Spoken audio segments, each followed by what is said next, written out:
What's up guys, Justin here with TheSketchUpEssentials.com, back with another SketchUp tutorial for you. So today we're going to go through and we're going to model a building that's very similar to the building in London that kind of looks like an egg. I think they call it the gherkin. It's basically going to be like if you had a glass skin with like steel structure over it. Let's just dive into it and you'll see exactly what it looks like. So what you're going to do is you're going to start off and you're going to draw a circle. So use the circle tool and draw a circle, and then draw a line up kind of like this, and then you're just going to draw an arc. So you're going to draw an arc like this, and then you're going to fill it in on the bottom. So you've got kind of this curving shape right here. And then what you're going to do is you're going to use the follow me tool to extrude that around the circle to create your surface. So just click on the base of this circle as your path, and then come over here and click on the follow me tool and click on this face to create your surface just like this. So you can come in here and reverse the faces to make this white on the outside. So one thing that you're going to want to do on this particular model is you're going to want to save this a few times, just because you're starting to get into some stuff that SketchUp struggles with for whatever reason. Sometimes it works great, sometimes it becomes an issue. So go ahead and save a copy of this model. So the way that we're going to do this model is we're going to use hidden geometry. So in order to turn on hidden geometry, you can come up to view and click on hidden geometry. And what that's going to do is that's going to show the geometry that SketchUp uses in order to make up this shape. So you can see that basically the way this works is you've got basically SketchUp just takes your shape and it just extrudes it along this circle, and it builds the face using a whole bunch of quads just like this, so square shapes. But what we're going to do is we're going to come in here and we're going to start at a point right here, and probably the best way to do this is to lead off by making this a group, just to keep your geometry from merging and all of that. So go ahead and group that, and then you're just going to come in here and you're just going to draw lines diagonally from one point to the other around this structure. So just go from corner to corner. It's really simple and easy to do, and then once you get up to the top, you're just going to click on this point right here. And same thing that we've done before, we're basically creating a path that we can then extrude things along. So next thing you can do is you can hide this other shape for a second, and you may have to turn hidden geometry back off, but then just come in here and select this line, right click on it and click make component, and you can just call that path.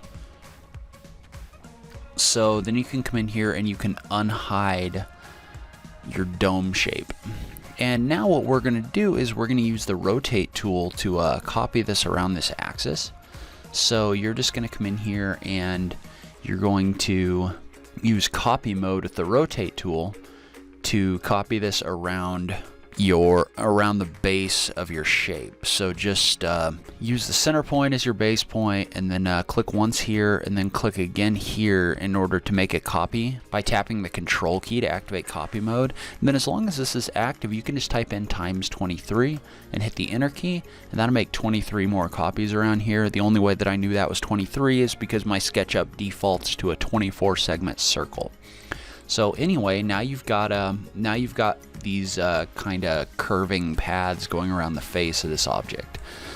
So now that we've got this in here, what we're going to do next is, so first of all, we're going to hide our base shape again, and see you've got this kind of cool curving shape. You're going to come in here and you're going to right click, you're going to select everything, you're going to right click, and you're going to click make group. And the reason you're going to do that is because you're going to make a copy of that using the move tool. So just make a copy over here and then use the scale tool. So tap S on your keyboard to activate the scale tool, and you're going to scale this in place by holding the control key. So scale it to -1, and so basically what that means is now you've got lines that go this way, and you've also got lines that go this way. And once you've done that, you can take this point right here and you can move it back over